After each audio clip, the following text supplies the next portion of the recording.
Hi beauties, it's me your girl Tequila and welcome to Making You Pretty. And today's tutorial, me and my favorite gal Tiffany is going to give you a short demo on how to do a, well, not so much as a 360 sew-in, but how to do the versatile flip sew-in.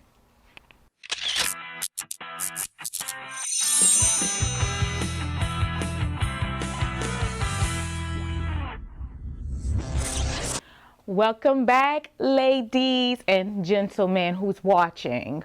But right here, who I have with me is my good old faithful girl, Tiffany. When I tell you she done been through the storm, as you can see, but y'all please don't judge me. I mean, my girl done been through it. I mean, I color with her, as you can see on her face.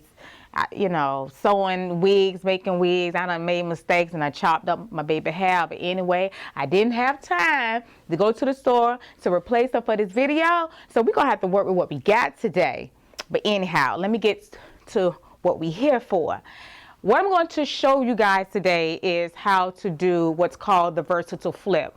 Obviously, I'm not doing the full sew-in, but I did get a request and I'm so sorry, I do not remember her name, but she saw a picture in a slight video I posted on Instagram and she asked if I can show exactly how to sew the actual track onto the braids so it flips. So that's exactly what I'm going to show you now. So it's very, very simple, I kid you not. When you're doing normally your versatile flip is, well, let me explain what the versatile flip is. The versatile flip is when you're able to have like a regular sew-in and you want to wear a center part, flip, do a side part, you know, from your right to your left. That's pretty much what a versatile flip is. So I'm going to do a quick braid right here. And I promise you guys, I'm going to do another video with a real model and showing a full hair install in the actual flip. But right now, like I said, I'm just going to show you how to stitch it on so it'll flip from side to side. So I'm going to do a quick braid. Oh Lord, Tiffany girl, I just done cut you all up. This is so ridiculous. I apologize. I apologize to you. This is so ghetto, but it's going to be okay. Okay. So what I'm doing is I'm not going to do the braid all the way back.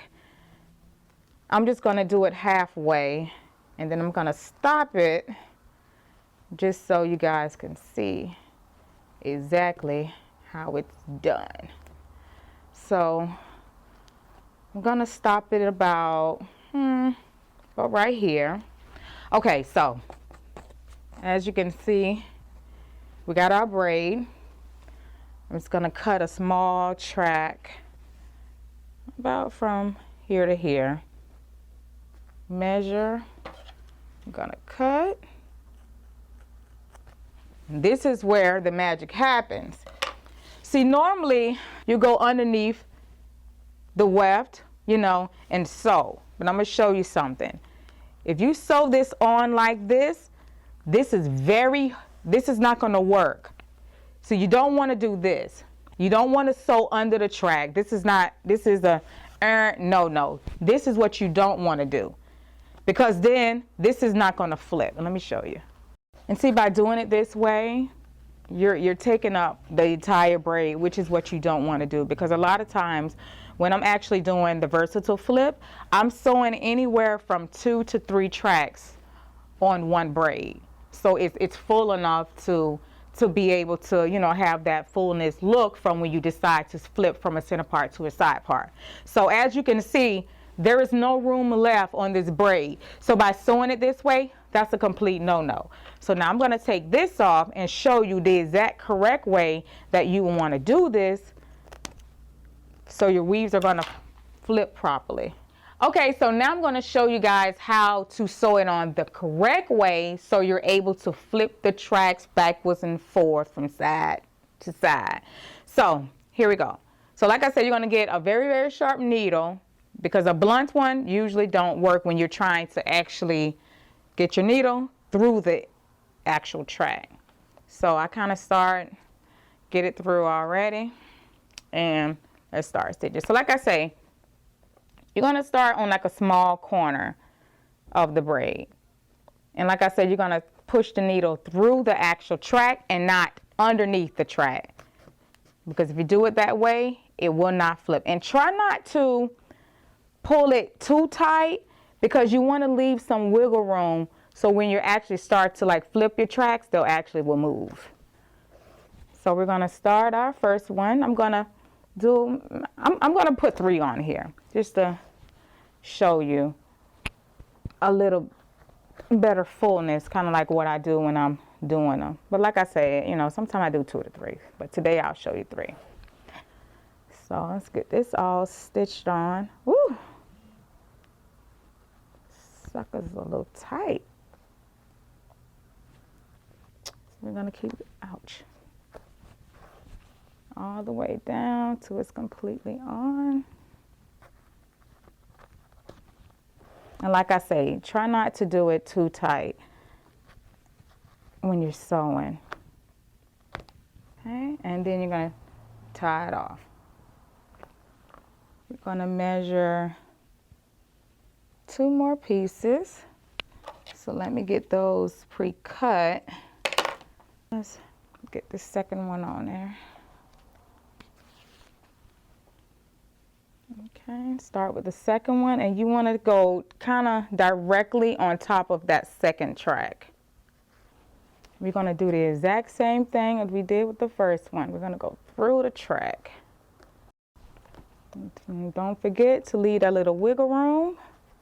So when you go to flip your braid, flip your track, it's all good. Okay, now we're going to go with our last track. That's why I say too, it's important to make sure that you're literally sewing your tracks literally back to back, as you can see. See how close that is to that? You want to get it extremely close. So like I say, you're keeping enough room on your braid to get all your tracks. So that's why, you know, your braid size should be big enough to accommodate it, but not too big to where it's going to create an actual bump onto your customer's head. So now we're going to sew our last track on. Oh, this one's a little tight.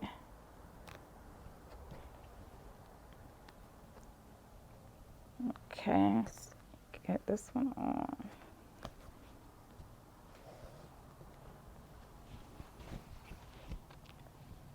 Do that knot.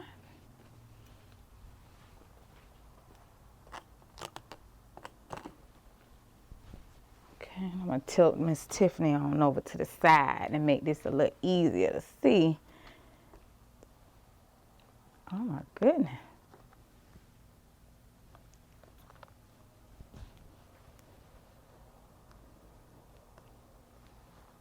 Y'all bear with me. These some tight tracks. Oh, and by the way, these are Glamtress extensions that I'm using, by the way. So as you can see, because these tracks are so tight, that means that hair ain't gonna shed off. And it's okay, like I say, the tighter the weft, the better.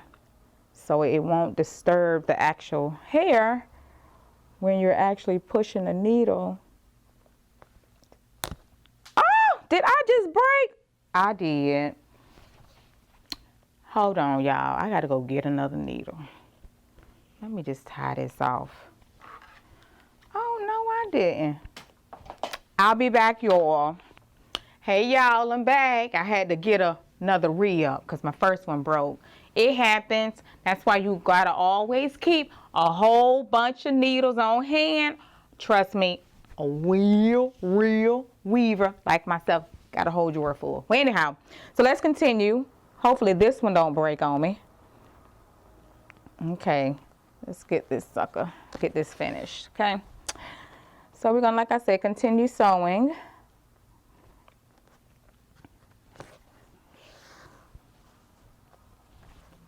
Sewing, pushing through. Oh, shoot. And like I say, y'all, this right here is very simple. So now now that I'm almost at the end, hallelujah, I didn't break it this time. Okay, let's get it in. Boom, y'all. Your gal got it done. Boom. So now I'm going to tie this off, and then we're going to flip it. So as you can see, I have 3 tracks on 1 braid. So there you go. You got your versatile flip. So usually what I do, I kind of tug a little bit to kind of loosen it. So let's just say, hypothetically speaking, that this was an actual sew-in. So, you know, you would have your little hair, you know, it would have fell over like such, you know, and if you want to flip, you're able to flip. This is why, this is why I say, you know, you have to make sure that when you're sewing them, you're sewing them back to back. And they're loose enough so like when it's time to flip your tracks like this, you're able to do so. Because technically if you would have sewn through here, these would not have moved. And if there's other people who have videos and it moves, kudos to them. It just never worked for me. So this is the way that I normally do it.